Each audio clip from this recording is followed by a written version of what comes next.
A few days ago, I was lucky to get access to the highly anticipated console release in the form of the Trackmania console technical test. In this video, I will share my thoughts about the performance on the PlayStation 4, as well as try to highlight all the differences compared to the PC version. I hope you will enjoy watching. Before starting, I have to mention that the background footage was taken using the built-in console software. Because of that, the footage is just 720p at 30 FPS, meaning that you need to take my word when I talk about the performance.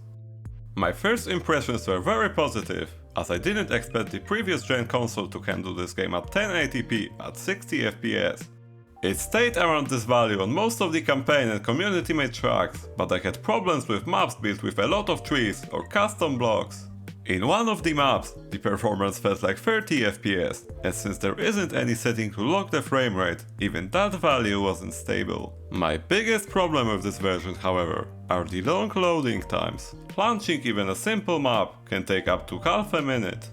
The game also crashed on me 2 times, but it isn't a problem since this version is still in beta.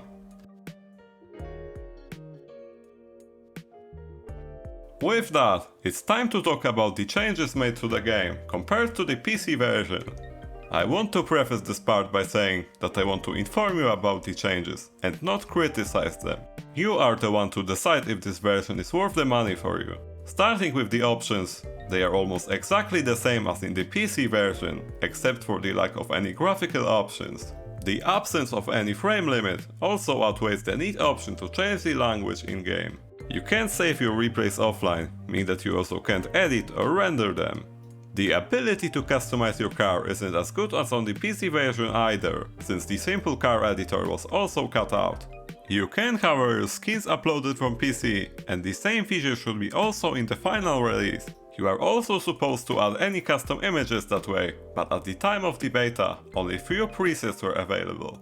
Going to multiplayer, I sadly haven't tested it much, since at the time of my research, ranked mode was empty and royal mode was filled with AFK bots. I was however able to see the new ranked leaderboards and report system in-game.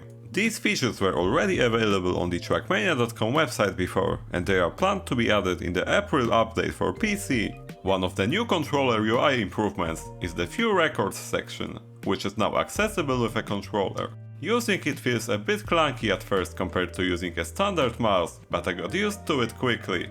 The controller map editor works similarly to the previous games, which means that I still don't know how to use it.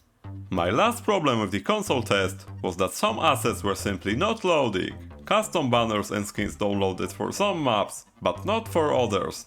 Situations like this may lead to a crappy experience, like in the example of Project Horizon, which looked like a joke on the console.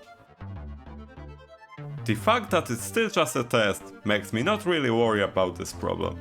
Summing up this video, I came out impressed with the overall quality of the port, and while the version lacks some features, I hope it will satisfy console users.